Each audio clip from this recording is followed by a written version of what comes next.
مجبوراً انگیج کرنا پڑا پنڈی کو، اور پنڈی نے ان لوگوں سے ایک براڈر انڈرسٹینڈنگ پیدا کی، اور اسی حوالے سے یہ مریم کا الزام سامنے آتا ہے کہ ایک کرنل چلا رہا ہے. کرنل پارلیمان کو اگر چلا رہا تھا تو آپ لوگ پھر کھانا کھانے پنڈی نہ جاتے، بتا دیتے ہم نے کھانا نہیں کھانا، فیٹ ایف کو اپوز کر دیتے، کہتے کہ ہم نے بلوں پہ حصہ بھی نہیں لینا. ساری چیزیں سامنے آنی چاہیے. بعد ازاں کسی اور طریقے سے نعرے مارے جائیں تو مناسب نہیں لگتا. دوسرا جو ان کا حصہ تھا وہ جنرل پاشا اور جنرل ظہیر الاسلام کے ناموں کے حوالے سے تھا. دکھائیے گا وہ بھی. نواز شریف نے ان دھرنوں کے باوجود جو تم نے جنرل پاشا اور جنرل ظہیر الاسلام کی سپورٹ کے ساتھ کیے تھے، جسٹس کھوسا نے تم کو کہا کہ میرے پاس لاؤ ایپلیکیشن، میں تمہاری مدد کرتا ہوں، اور فکسڈ میچ کے ذریعے تم نے نواز شریف کو اقامہ پر باہر نکلوایا. اس کے سلیکٹرز بھی یہ نہیں جانتے تھے کہ یہ اتنا نالائق اور اتنا نااہل نکلے گا. آج اس کی نالائکی اور اس کی نااہلی کا جواب اس کے سلیکٹرز کو دینا پڑ رہا ہے. یہ جو اوور آل کانٹیکس ہے آج کے پروگرام کا، جلسے کے شرکا کی تعداد کے اوپر بھی بہت بحث ہے. پی ایم ایل این والوں کا خیال ہے کہ وہ پاکستان کی تاریخ کا شاید سب سے بڑا جلسہ تھا، اور پی ٹی آئی والوں کا خیال یہ ہے کہ وہ ان کے 2010 کے جلسے کی 2011 کے جلسے کی تصویریں چھاپ کر سیلیبریٹ کر رہے ہیں. عمران کا جو اکتوبر 2011 کا جلسہ تھا، لاہور کی تاریخ کے جو بڑے جلسے ہیں ان میں سے ایک جلسہ تھا، بہت بڑا مجمع تھا. اور یہ جو مریم نواز کا جلسہ تھا یا پی ڈی ایم کا تھا، اس کی تعداد اس کے مقابلے میں بالکل موازنہ نہیں بنتا اس کا. یہ اس کا بہت چھوٹا حصہ تھا، لیکن ایک مناسب جلسہ تھا. 11 ممبرز پارٹیز کو کنسیڈر کریں تو پھر شاید اس سے بڑا ہونا چاہیے تھا. وہ بڑا اس سے نہیں تھا اور کافی چھوٹا تھا، لیکن ایک ریزنیبل ڈیسنٹ نمبر تھا. اصل چیلنج اس کا بیانیہ ہے، اور کیا اس کے ساتھ کھڑے رہ پائیں گے یا چلتے چلتے گرنا شروع ہو جائیں گے. شبلی وفاقی وزیر اطلاعات ہمارے ساتھ ہیں اسلام آباد اسٹوڈیوز میں. آپ کو خوش آمدید کہتا ہوں. جاوید لطیف صاحب پی ایم ایل این سے ہمیں لاہور سے جوائن کریں گے. جاوید لطیف صاحب آپ کو بھی خوش آمدید کہوں گا. آپ سے شبلی صاحب پروگرام کا آغاز کروں گا.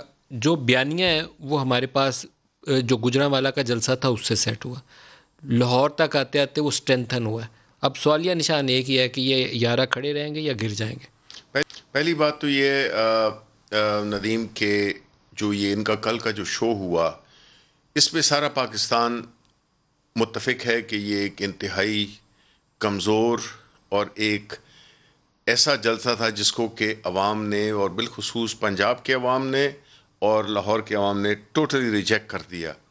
سارے فوٹیجز آپ نے دیکھے، مختلف چینلز نے چلائے، ہمارے پاس بھی ہیں، اور اس سے یہی ظاہر ہوتا تھا کہ جو یہ جلسہ ہے یہ مکمل طور پہ ناکام ہوا.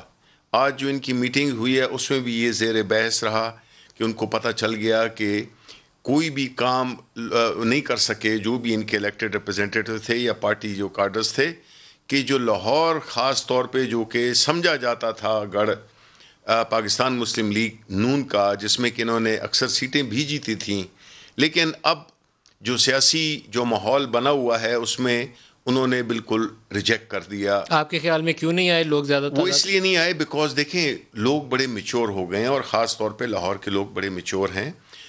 ہماری سیاست میں اب ایسا وقت آ گیا ہے جن کو کہ پتہ ہے کہ اگر کوئی ملک کی کاز ہو، کوئی عوامی مفاد کی بات ہو تو اس کے لیے تو وہ حاضر ہوتے ہیں، لیکن جب ایک ذاتی مفاد کے لیے ایک جنگ لڑی جا رہی ہو تو اس کو وہ ساتھ نہیں دیتے ہیں. اور یہ اس کا ایک سب سے اہم ترین اور تازہ ترین ثبوت تھا کہ انہوں نے نواز شریف کے بیانیے کو اور ان کی جو ذاتی جنگ ہے جس میں کہ وہ اپنے آپ کو اور اپنی فیملی کو بچانے کی کوشش کر رہے ہیں، ساتھ ہی ساتھ جو ہے نا انہوں نے اپنی پارٹی کو تباہی کے دہانے پہ کھڑا کر دیا ہے. اور وہ پارٹی جو کہ پہلے تو ایک پنجاب کی پارٹی تھی، اب وہ اس کو واپس گوال منڈی کے لیول پہ لے گئے ہیں. تو کہنے کا مقصد یہ ہے کہ ایک آپ سے سوال پوچھ لوں جاوید صاحب سے جانے سے پہلے. پی ڈی ایم نے 31 جنوری کی ڈیڈ لائن سیٹ کی ہے کہ استعفیٰ دے دیں نہیں تو لانگ مارچ ہوگا. تو پھر آپ لوگ استعفے لکھ کے جیب میں رکھ رہے ہیں، کیا کر رہے ہیں؟ نہیں، ہم کیوں لکھ کے رکھیں گے؟ یہ تو میں تو خوش قسمتی سے پی ایم ایل این یا کسی اس پارٹی سے تعلق نہیں ہے. ہم نے تو یہ بات استعفیٰ لینے آ رہے تھے اور اب استعفیٰ دینے پہ آ گئے ہیں. یہ بات دیکھیں، یہ سارے جو ان کے جو 31 جنوری کی ڈیڈ لائن کے اوپر کیا کہتے ہیں؟ نہیں دیکھیں، یہ ڈیڈ لائنز یہ ہمیشہ گول پوسٹ پہ شفٹ کرتے رہیں گے بیکاز ان کو عوام کی طرف سے سپورٹ نہیں مل رہی ہے. آپ جتنے بھی ان کے جلسے دیکھیں انہوں نے گجرانوالہ جلسہ میں کیا، پاک فوج پہ حملہ کیا، انہوں نے پشاور میں کوئٹہ میں جلسہ کیا، کراچی میں جلسہ کیا، قائد اعظم کے مزار کی بے حرمتی کی. کوئٹہ کا جلسہ کیا, وہاں پہ پاکستان کو یا آزاد بلوچستان کا نعرہ لگا. اب کل لاہور میں پنجابیوں کے خلاف ان کے پلیٹ فارم سے بات ہوئی, تو قابل مذمت الفاظ ہیں چکزئی صاحب. نہیں, قابل مذمت تو ہیں, لیکن اس میں باقی جماعتوں کو انہیں مذمت کرنی چاہیے, ان کو کرنی چاہیے تھی نا, لیکن انہوں نے نہیں کی. انہوں نے ان کو پاکستان توڑنے کی یا آزاد بلوچستان کی بھی انہوں نے مذمت نہیں کی. انہوں نے قائد اعظم کے مزار کی بے حرمتی کی نہیں کی.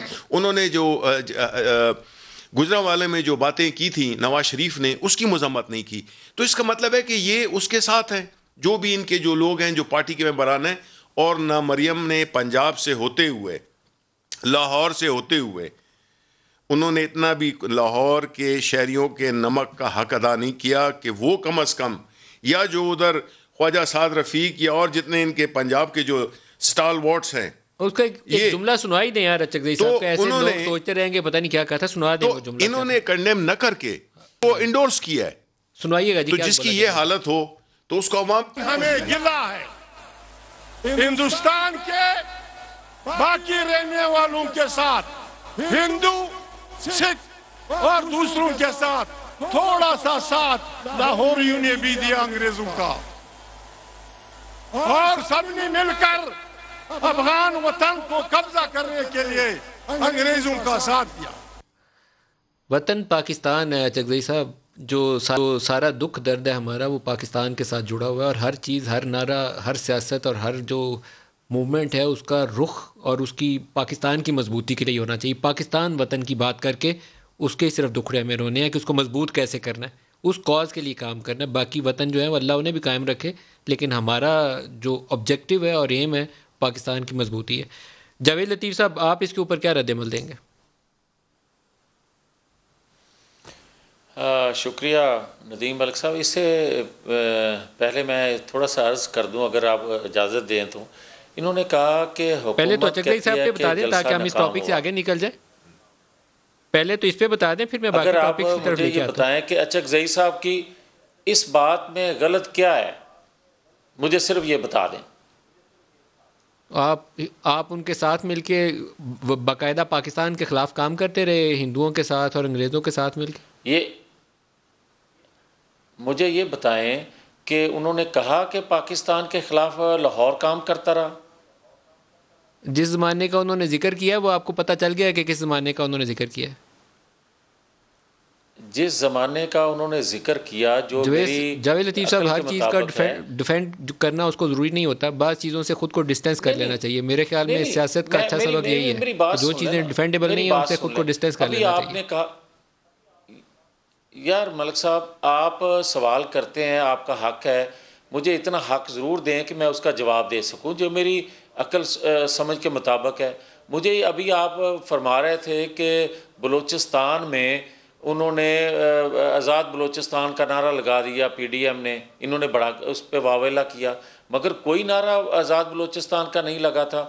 وہاں انہوں نے کہا کہ پاکستان کے باقی صوبوں کی طرح. سر اس کی وضاحت میں معذرت چاہوں گا, میں آپ سے وضاحت نہیں دوں گا کیونکہ ایک اس نے غلط, نورانی صاحب نے سٹیٹمنٹ دی تھی, انہوں نے خود ہی اپولوجی کی. ایسے ایک لیڈرز کے منہ سے ایسی باتیں اچھی نہیں لگتی نا. اسی طرح چکزئی صاحب نے جو کچھ کہا آپ اس کو ڈیفینڈ کریں گے تو مجھے اچھا نہیں لگے گا. آپ کی مرضی, آپ رائے دے سکتے ہیں جو بھی آپ چاہیں. نہیں, میری بات سنیں نا. انہوں نے جو بات کی اس کی وضاحت بھی نورانی صاحب نے کی. اب آ جائیں جو اب بات کر رہے ہیں میرے بھائی شبلی فراز صاحب. شبلی فراز صاحب کا کہنا ہے کہ حکومت, کیونکہ یہ حکومت ہیں, حکومت کا کہنا ہے کہ جلسہ ناکام ہوا. ہم اس پہ کوئی رائے نہیں دیتے, ہم صرف ندیم ملک صاحب یہ کہتے ہیں کہ کیا پاکستان کے عوام نے جو جلسہ کیا, جنہوں نے کیا وہ دیکھ نہیں رہے؟ اس پہ بتانے کی ضرورت نہیں, اور جنہوں نے نظر رکھی ہوئی ہے ان کو پتہ ہے کہ جلسہ کتنا بڑا تھا یا کتنا چھوٹا تھا. دوسرا میں یہ کہوں گا کہ آج بدقسمتی یہ میں کہوں گا کہ یہ کہتے ہیں کہ کن مقاصد کے لیے یہ جلسے ہو رہے ہیں یا کیوں لوگ نکلتے, مقصد کوئی نہیں تھا. بھائی آپ مہنگائی سے لے کر پاکستان کے عوام کو اگر ایک اس طرف دھکیل رہے ہیں اپنی نالائکیوں نااہلیوں کی وجہ سے کہ خدا نخواستہ پاکستان کے عوام جو ہیں وہ ریاستی اداروں سے ٹکرا جائیں, آپ سے حکومت وقت کوئی بھی ہو, اس سے اپوزیشن ٹکراتی ہے حکومت کو گرانے کے لیے. ان کے جو اچھے برے مقاصد ہوتے ہیں. ڈیسنٹ نمبر تھا لیکن شاید اس سے بڑا جلسہ آپ کر سکتے تھے. مجھے لگا کہ آپ لوگ مینجمنٹ میں شاید آگے چلیں گے. یہ جلسہ مینجمنٹ باقاعدہ پی ٹی آئی نے بھی آرٹ سیکھا تھا یہ شروع میں کر کے, تو آپ کو بھی یہ سیکھنا پڑے گا. آپ اس سے بڑا نمبر لا سکتے تھے گراؤنڈ میں, یہ پاسبل تھا لیکن آپ نہیں لا پائے. اس میں ہے چیلنج آپ کو. بڑا جلسہ تھا, اچھا جلسہ تھا, برا جلسہ نہیں تھا. یہ تو آپ کو کہیں گے نا جلسی تھی, جلسی نہیں تھی, جلسہ ہی تھا. لیکن اتنا بڑا نمبر جتنا ہونا چاہیے تھا اتنا بڑا نمبر نہیں تھا. آپ کی اپنی نظر ہے, آپ کہہ سکتے ہیں. میری اپنی نظر ہے, میں اپنی طور پہ اس کا جواب دے سکتا ہوں. مگر میں یہ کہوں گا لاہور کی ساری سیٹیں آپ نے جیتی ہوئی ہیں سر, یہ تو مشکل کام ہی نہیں تھا. یہ آپ کے بندے جو ہیں وہ مجھے لگتا ہے وہ ٹیک اٹ ایزی اپروچ میں رہے ہیں. ٹھنڈ ماحول میں کہ ٹھنڈ ہے کوئی بات نہیں, خود ہی آ جائیں گے لوگ. اچھا ملک صاحب, آپ کیونکہ ٹھنڈ میں بیٹھے ہوئے ہیں, زیادہ ٹھنڈ میں بیٹھے ہوئے ہیں, میں اتنی ٹھنڈ میں نہیں ہوں, تو میری بات سن لیں کم از کم. جو آپ بات ان سے کر رہے تھے, آپ بندے کتنے لے کے گئے تھے؟ میرے پروڈیوسر صاحب کہتے ہیں جاوید صاحب بھی لے کے گئے تھے ٹیم اپنی, تو وہ شیخو پورہ سے ایک کو کتنے لوگ لے کے گئے تھے؟ میں لے کے نہیں گیا تھا, میں لوگوں کے ساتھ گیا تھا. اچھا, کتنے لوگ گئے تھے سر شیخو پورہ؟ لوگ تو خود سے نکل رہے ہیں ملک صاحب, لوگ تو خود سے نکل رہے ہیں بھائی. آپ اندازہ کرو کہ میں پوری اپنا حلفاً یہ بات کہنے لگا ہوں کہ میں جو پرانا بتی چوک ہوتا تھا نا, جس کو آج نیازی چوک کہتے ہیں, میں وہاں سے خدا گواہ موٹر سائیکل پہ میں منارے پاکستان پہنچا ہوں. راستے میں بالکل چوک جیم پیک تھا, جو ٹرانسپورٹ تھی, لوگ پیدل وہاں سے نکل رہے تھے, لوگ پہنچ نہیں سکے جلسہ کا. اور میں یہ بات جو کہہ رہا ہوں یہ 7 بجے کی کہہ رہا ہوں, یہ تھی مغرب کے بعد 7 بجے کی بات کر رہا ہوں کہ لوگ پہنچ نہیں سکے. بتا دیے اس کو بھی کہا جائے اگر کہ جلسہ ناکام ہے, مطلب ٹھیک ہے. اصل بات پہ یہ آ نہیں رہے. نہیں, کوئی رکاوٹ نہیں تھی. نہ کوئی رکاوٹ نہیں تھی ملک صاحب, کوئی رکاوٹ نہیں تھی. یہ اچھا آپ نے آن ایئر مانا کل رکاوٹ نہیں تھی. ملتان میں انہوں نے مسٹیک کی, کل اس کا ازالہ کیا ہے انہوں نے. بالکل تو ایکسپوز ہوئے. اچھا میں آپ کو کچھ اپڈیٹ پڑھ کے سناؤں جی. پی ڈی ایم والوں نے ابھی اعلامیہ جاری کیا ہے. 8 دسمبر 2020 کو اسلام آباد میں پاکستان ڈیموکریٹک موومنٹ کے سربراہی اجلاس میں جو اساسی مقاصد طے کیے گئے تھے, اس کے تسلسل میں مینار پاکستان کے سائے میں پاکستان ڈیموکریٹک موومنٹ میں شامل سیاسی جماعتیں جو پاکستان کے اسلامی وفاقی پارلیمانی آئین پر یقین رکھتی ہیں, انہوں نے 13 دسمبر 2020 کو اس تاریخی میدان میں, جہاں 23 مارچ 1940 کو مسلمانان جنوبی ایشیا نے قائد اعظم کی قیادت میں, یہ لمبا بیان ہے, اس کے اینڈ میں جا کے کہتے ہیں جی اگر انہوں نے پوائنٹس لکھے ہوئے ہیں. پی ڈی ایم کی سیاسی جماعتیں اور عوام کا یفقید المثال اجتماع مطالبہ کرتا ہے کہ دھاندلی کی پیداوار اور ملک کو معاشی, سیاسی اور خارجی محاذوں پر درپیش بدترین 2018 کے بحرانوں کی ذمہ دار موجودہ حکومت 31 جنوری 2021 تک فی الفور مستعفی ہو جائے, ورنہ ملک بھر سے موجودہ حکمرانوں کے خلاف 1 فروری 2021 کو فیصلہ کن لانگ مارچ کا اعلان کر دیا جائے گا. یہ ڈیڈ لائن ہے جی.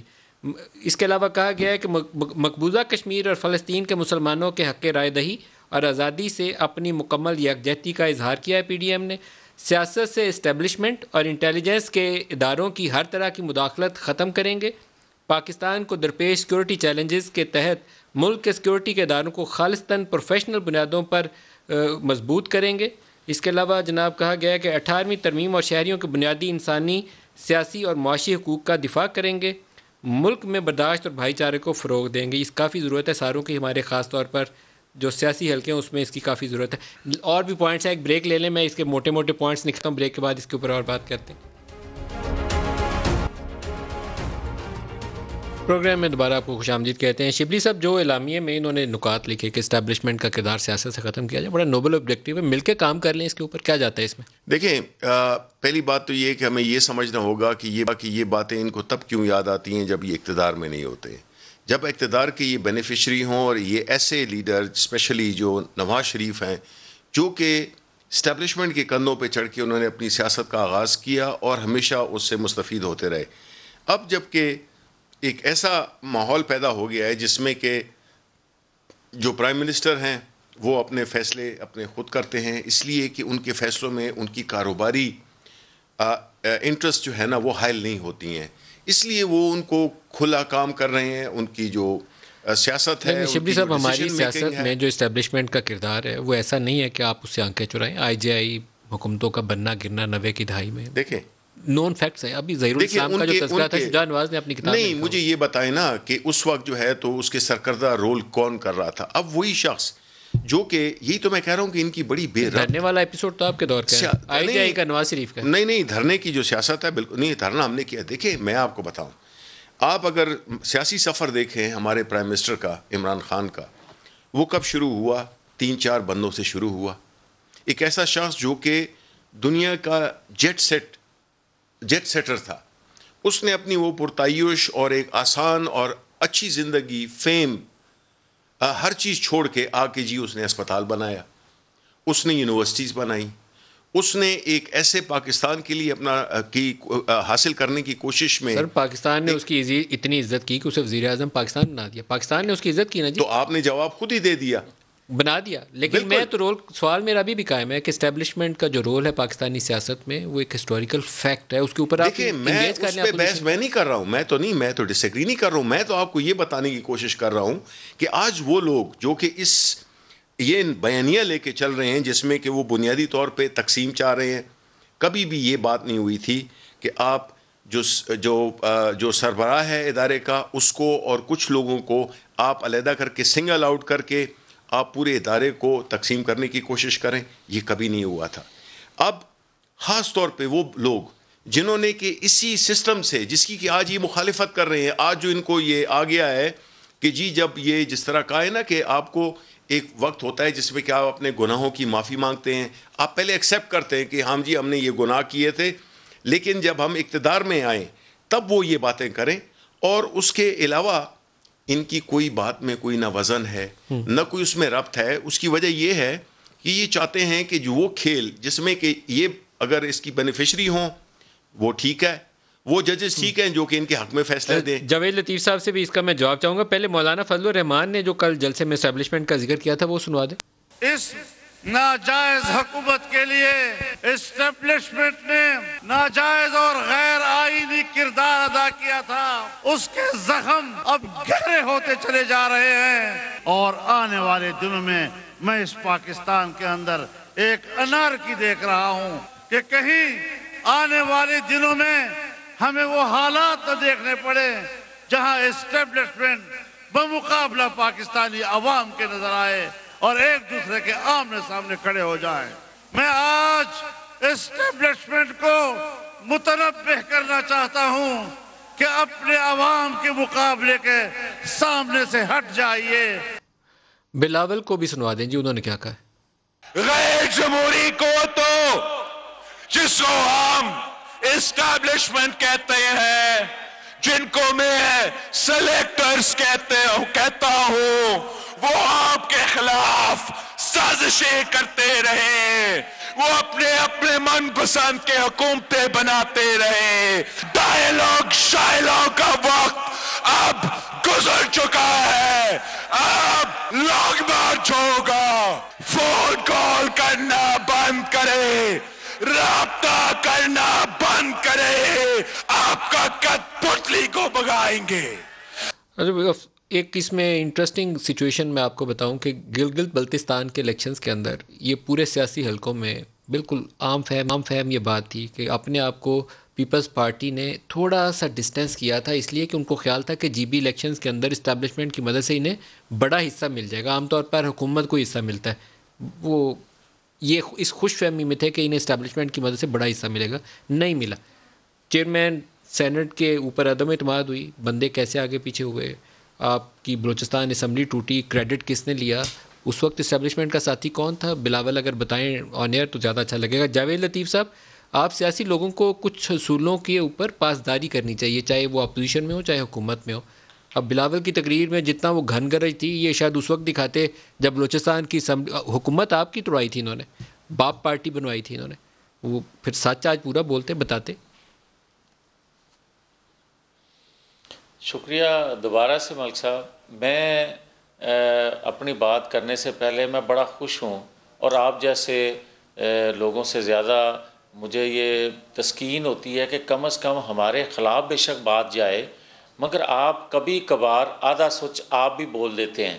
ابھی آپ جو بات کر رہے تھے میں اس کو 100% سپورٹ اس لیے کرتا ہوں کہ ہمارے سے بھی غلطیاں ہوئی ہوں گی، مگر آپ جو بات کر رہے تھے کہ کس کو حق حاصل ہے، اور یہ شبلی فراز صاحب بھی میرے بھائی ہیں، یہ بھی اس کو انڈوس کریں گے کہ کیا آئین قانون میں جو چیزیں درج ہیں، جو آپ کا ایک دائرہ حدود آپ کی تعین ہے، اس سے باہر نکل کے آپ مجھے سپورٹ کریں وہ بھی غلط ہے، وہ آپ شبلی فراز صاحب کو سپورٹ کریں وہ بھی غلط ہے.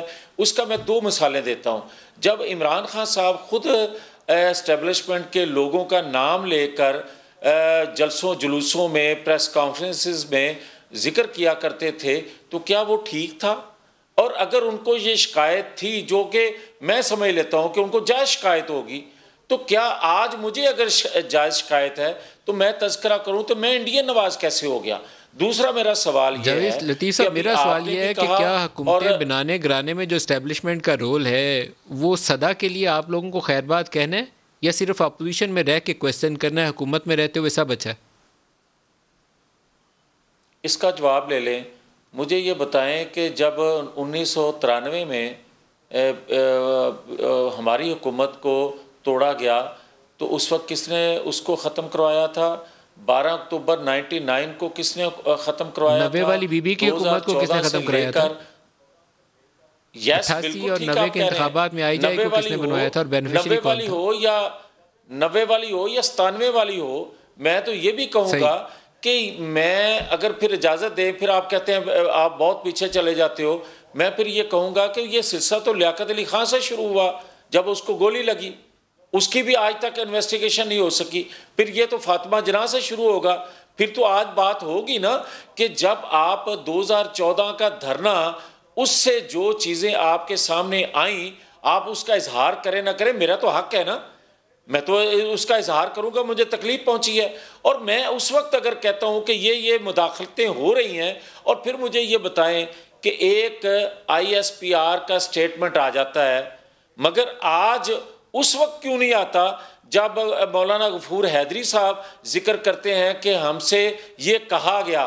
پھر اس وقت ISPR کا سٹیٹمنٹ کیوں نہیں آتا جب آج کے پنجاب اسمبلی کے سپیکر اظہار کرتے ہیں کہ میری جماعت کو توڑ کر PTI کو بنایا گیا؟ اس وقت بھی وضاحت آنی چاہیے تھی، رد عمل آنا چاہیے.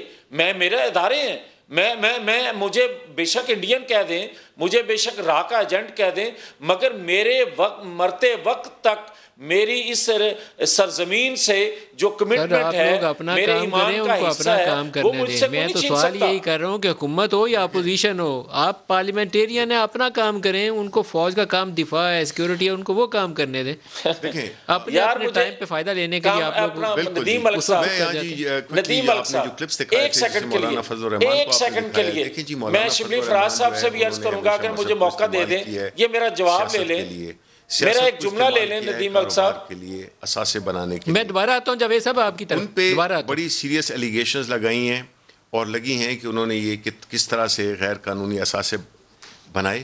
چاہیے تو یہ تھا کہ وہ بتاتے، اس کا ذکر کرتے. اب اسی طرح نواز شریف ہیں جو کہ ابھی چے گویرا بن گئے ہیں، وہ ایک انقلابی لیڈر بن گئے ہیں.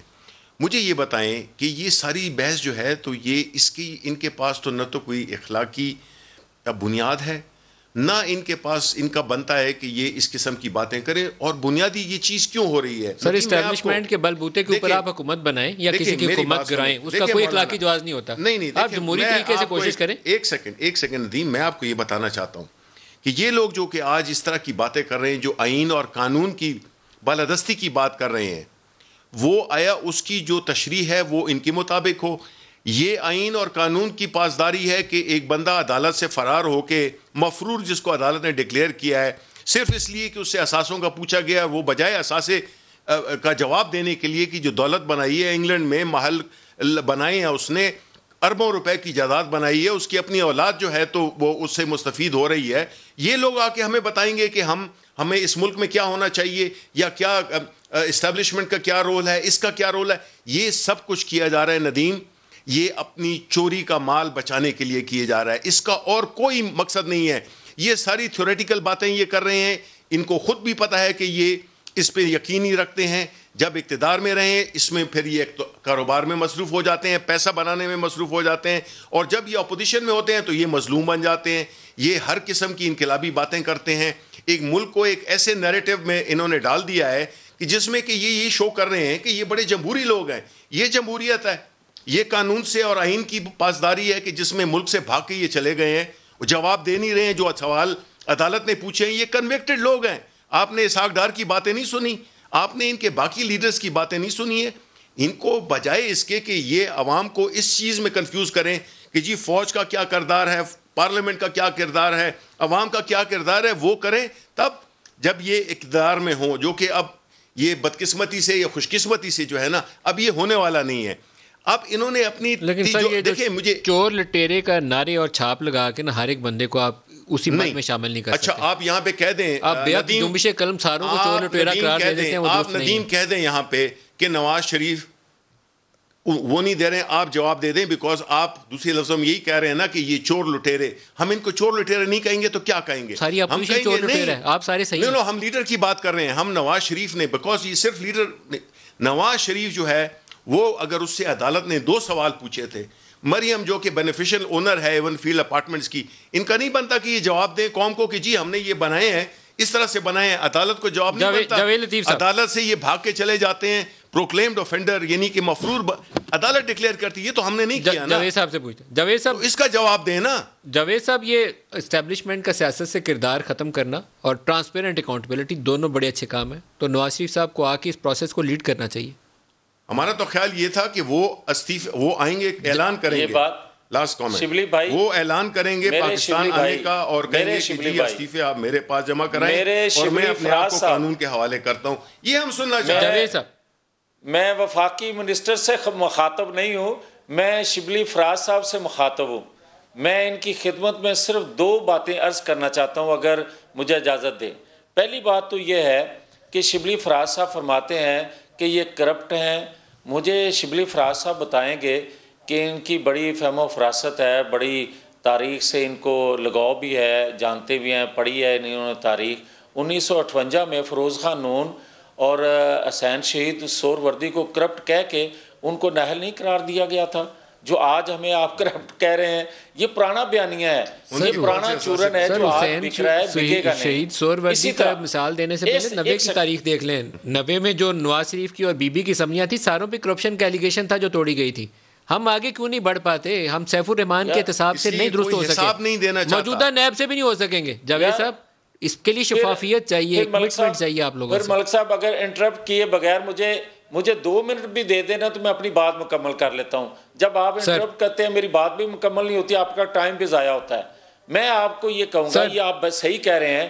آپ اس کا کیا نام بتایا, اس کا احتساب کمیشن جو کیا نام تھا اس کا, سر سیف الرحمان اور جسٹس جاوید اقبال دونوں کے احتساب کے نظام سے احتساب نہیں ہو رہا. یہ میں آن ایئر کہہ رہا ہوں کہ شفافیت چاہیے, شفافیت نہیں. ندیم وہ قانون پی ٹی آئی نے بنایا تھا, جاوید اقبال کو ہم نے لگایا تھا, وہ انہوں نے لگایا تھا نا سر. جس نے بھی لگایا تھا پاکستان میں ابھی انصاف نہیں ہو رہا. حکومت کس کی تھی؟ نواز شریف. یہ مناسب نہیں ہے. خورشید شاہ, شاہد خان صاحب, جو بھی ہے انہوں نے نہیں کیا تھا. حکومت سے متاثر ہے.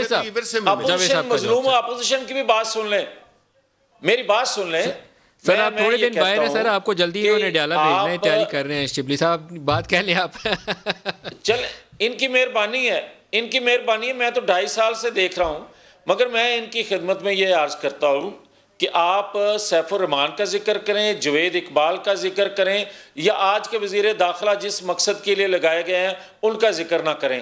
مگر میں آپ کو یہ پوچھنا چاہتا ہوں کہ میں اگر یہ کہوں کہ ادارے جو ہیں وہ دوسرے اداروں میں مداخلت نہ کریں یا ڈیمانڈ ہو میری اپوزیشن میں یا اقتدار میں, تو کیا غلط ہے؟ دوسرا آپ احتساب کا ذکر کرتے ہیں, سیف الرحمان والا نہیں ہونا چاہیے یا اس کا جاوید اقبال والا نہیں ہونا چاہیے, بات درست ہے, کون اس کو غلط کہے گا؟ اسی طرح اگر میں یہ بات کروں کہ معیشت کا بیڑا غرق ہو گیا ہے, معیشت کو سنبھالنا دو اور ہماری معیشت 2018 میں جو چھوڑ کے گئے تھے اس سے موازنہ کرو, کیا ہم غلط کہتے ہیں؟ اسی طرح سب سے بڑا ایشو جو ہے ندیم ملک صاحب, وہ ذرا غور سے سن لیجئے گا. آپ نے ایک کلپ سنوایا ہے مولانا فضل الرحمان کا, جو انہوں نے کہا کہ عوام کو اداروں سے